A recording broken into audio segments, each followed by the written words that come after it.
C'est comme au thème de l'Amérique. Et par exemple, question de l'heure. Quand il y a qui m'a dit, une seconde, qui est là, il lui a regardé dans les yeux. Et pourtant, la plupart des yeux. Mais à comment le vasco a monté. Amen. Homme plein de ruses et de fraude. À la version Moussou m'avait dit fiole amère. Mais qui voit le papa. Il dit fiole. Généralement dans les fioles, on mettait des rues. Mais quand on t'appelle fiole amère, parce que fiole, c'est-à-dire image de la moto. Amen. Ça représente la vie. Quand on dit fiole amère, ça veut dire qu'il n'a qu'à faire ça à gober. Toute espèce d'humain. Non, soyez ma vie. Il voulait détourner les préventions de la voix du Seigneur. Un homme de prière et plein d'esprit. Il a fait la leçon. On l'a dit gentil. Alors tu ne regarderas pas le soleil pendant quelque chose. Non. Parce qu'il se disait, il peut se repentir, devenir enfant. Amen. Amen. L'église. Toi, on a besoin de repousser la paix dans Zambé. Pendant la prière personnelle. Oui,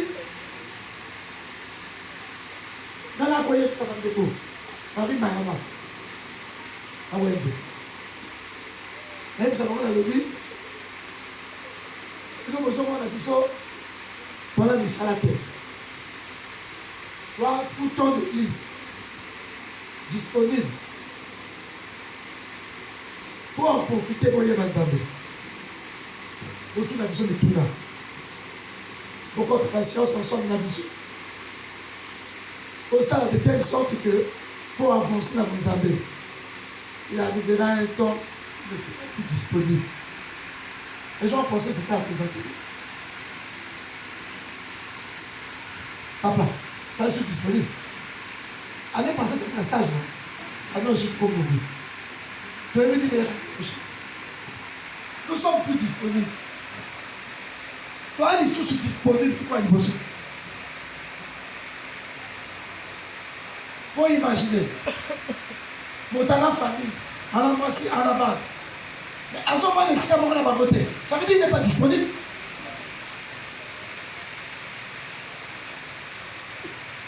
Cherchons à connaître Dieu. La Bible dit dans le livre de Jérémie, pendant que Dieu se laisse trouver, il faut chercher à le trouver. Pendant que Dieu est prêt, il faut le chercher. Cherchez l'Éternel pendant qu'il est prêt. Vous savez pourquoi on dit chercher l'Éternel pendant qu'il est prêt? Parce que si on ne le cherche pas, il arrivera un temps où il sera plus près de nous. Pour les mauvaises œuvres, le Seigneur s'éloignera de nous. Si tu l'as cherché, pendant qu'il était prêt, il restera ensemble avec toi. Amen. Alors, on va comprendre que nous sommes disponibles. Donc, on a le même esclavage. Attends une semaine. Tout ça prier, tout ça c'est. Nous sommes disponibles. Les gens n'ont pas compris. Est-ce que les gens peuvent le faire? Et là, tout ça la prière, tout mobile. Je ne suis plus disponible.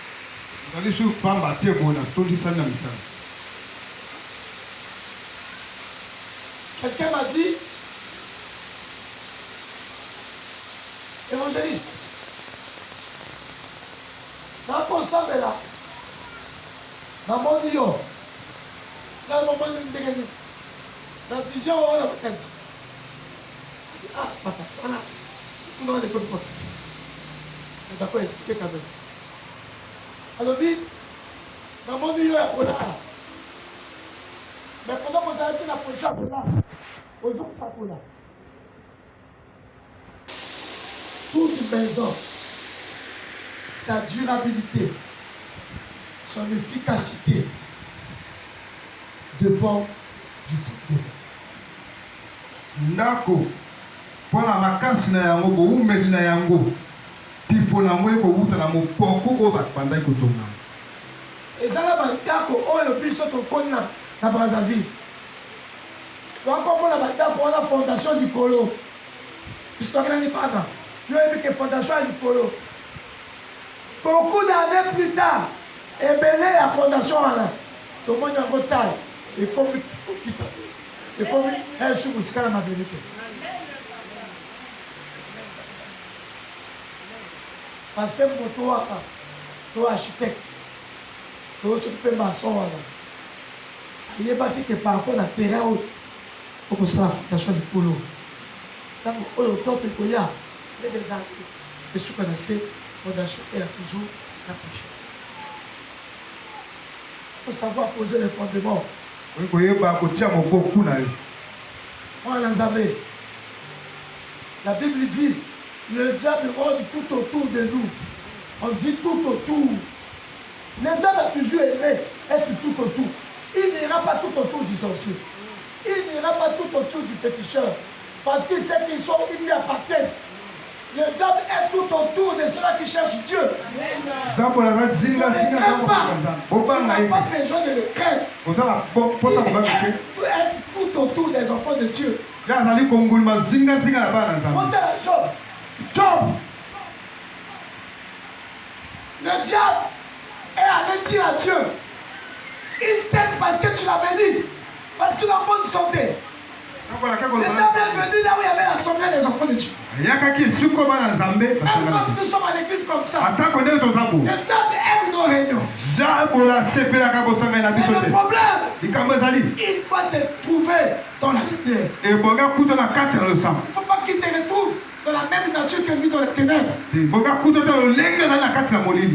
savoir que tu es différent.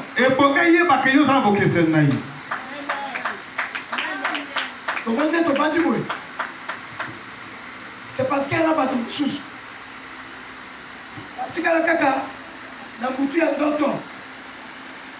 Malgré que ça lié fort, même en plein jour, avant la massif, elle peut comprendre d'un côté. Voilà pourquoi moi, il y a un terre. Elle va qu'il a monté mal. Elle a monté mal. Il y a un cas qui a monté mal. Mais pendant qu'il y a un monté mal, après ça, il faut paraître que on va s'agréer à cette réaction. Mais moto, oh, Azan a pris ce samedi. Ça va le dire. C'est heureux. C'est heureux. Oh, yo. Oh, on a dit ça. Mais il faut y aller pour le bateau. Parce que ça va y aller pour le côté. Il faut s'en aller après. Amen. Mais moi, le samedi, on va s'agréer le samedi. Pour détecter ma vie. Quand tu ne parles pas, on va foutre là.